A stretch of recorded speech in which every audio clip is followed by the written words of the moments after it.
There is a number sitting in your checking account right now that is costing you money. Not because you spent it, but because you didn't spend it. If you keep a big cushion in checking because it feels safe, I want to show you why that safety might be the exact thing holding you back. I keep my own checking account close to zero on purpose. And no, I'm not living on the edge. Let me explain why. Think about the last time a little extra money landed in your account. Maybe you got a raise, maybe a tax refund came in, maybe you finally built up a little bit of savings and it was just sitting in your checking account. What did you end up doing with it? For most people, the answer is nothing. You left it there because a large checking account balance feels safe. It feels like a cushion. And I get it. When money is tight, a bigger number in your account, it just feels like breathing room. But that instinct, the one that says more money sitting in a checking account equals more safety, is the exact thing I want to challenge today. Because past a certain point, that cushion is not protecting you.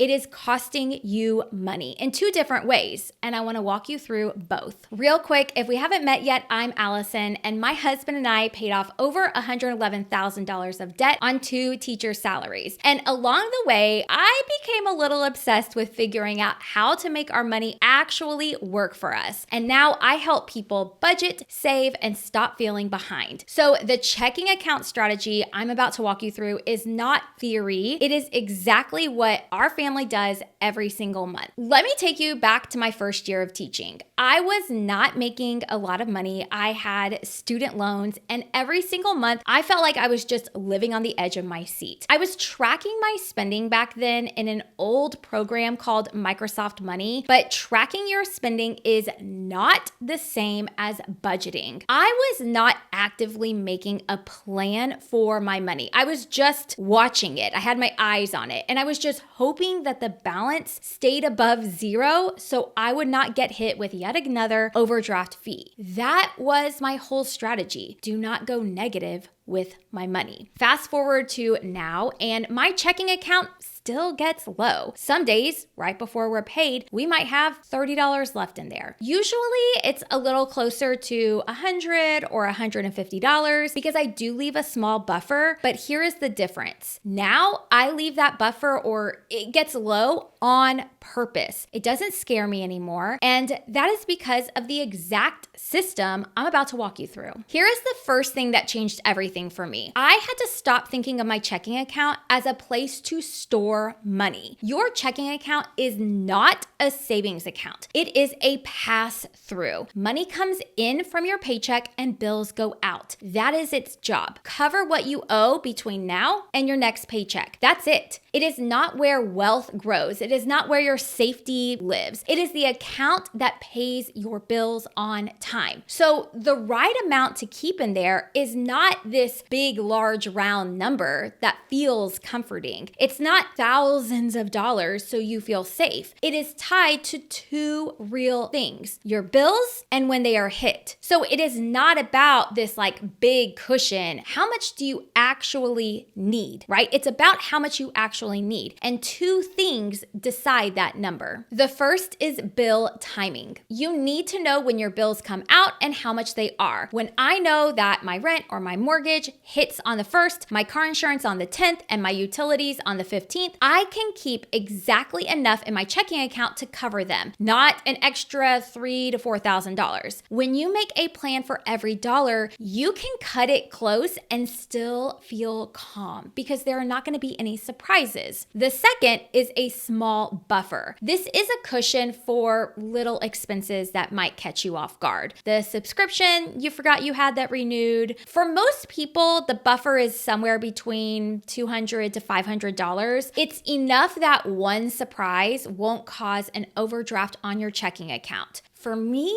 the buffer's even smaller. It's about $100 to $150. And I want to be honest about why this works for my family and me specifically. I budget every single penny. I know exactly when my bills are coming out, and I have money in savings that I can move over in seconds if I need it. So running my checking account low is not risky for me. It used to be in the past, but now I have a system that I trust, and I've been doing it for 15 years. others. But if you're newer to this, or if a low checking account balance gives you anxiety, keep a bigger buffer. There's no prize for running your checking account down to zero, right? Pick a buffer number, an amount that you keep in your checking account that lets you sleep at night. And that's the number that you know if you're getting to that number or below it, you're overspending. Now, here is where this advice gets counterintuitive, because you might be thinking, okay, I'll keep way more than that, way more than $500 to feel safe. And that is the mistake I want to save you from. When there is a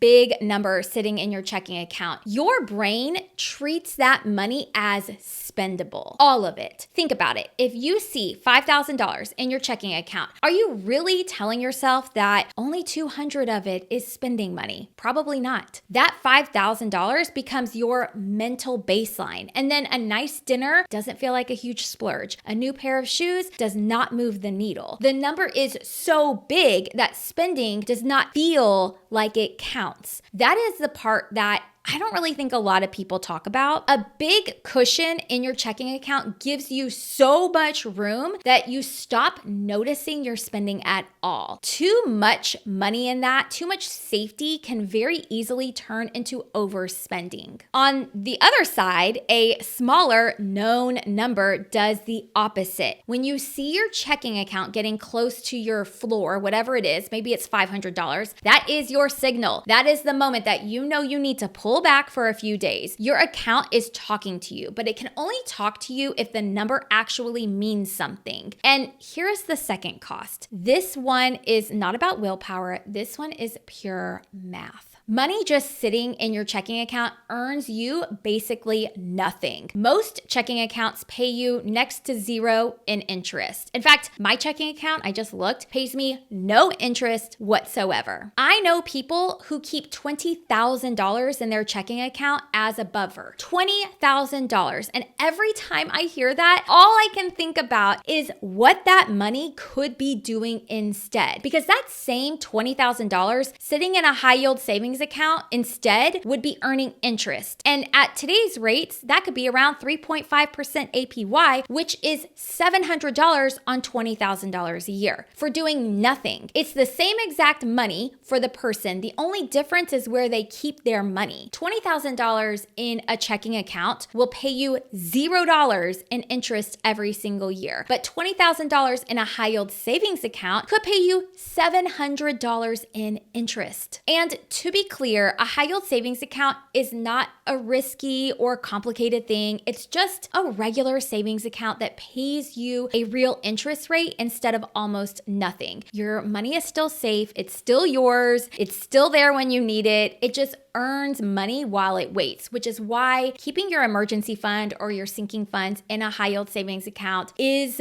the best thing you can do, because you're going to earn extra money while it's sitting there. So when you leave a big pile of money in your checking account because it feels safe, you are paying for that feeling. You are giving up real money every single month that you could be earning if you were just leaving it in a high yield savings account. So if you're going to pull the extra money out of checking, where does it go? And how do you make sure you actually follow through with that? Here is the move that makes all of this automatic, so you never have to rely on willpower again. I want you to set up an automatic transfer the day or two after payday. So the day after, or maybe 2 days after, your paycheck hits, money moves out of your checking and into your savings before it has a chance to sit there and become spending money. You never really see it, right? You never get to spend it. This is exactly what I do. About 3 days after we get paid, I move money over to my savings account first. I do not let it sit in my checking account. Checking gets what it needs to cover the bills, variable expenses like groceries, gas, and restaurants, plus a small buffer. Everything else goes into my investments, or it goes into my kids' college funds or a high yield savings account. That's the whole system. Your checking does its one job. Your savings does the other. And that person that's just keeping $20,000 in checking, if they moved most of it, like $19,000, into a high yield savings account and set up one automatic transfer, they would earn that 3.5% on $20,000 a year without changing a single thing about how they spend. That's the difference between money that works for you and money that just sit still. If your checking account has felt like your safety blanket, I get it. Mine used to be the thing that I stared at in fear, praying that it would just not go negative. But you are more in control than that balance, that checking account balance makes you feel. You do not need this giant pile of cash sitting in your checking account to be safe. You need a plan. You need a floor, an amount, a buffer that you trust, and you need a place for the rest of your money to grow. You don't need to figure it all out today. Just start with one number, your floor, the amount you want to keep in your checking account to cover your bills and give you a little bit of peace of mind. Once you have that, everything else has somewhere better to go. And when you're ready to move that extra money somewhere it actually earns, I keep an updated list of my favorite high yield savings accounts. I'm going to link to it down in the description below. Go take a look and let your money start working as hard as you do. And if this changed the way you think about your checking account, do me a favor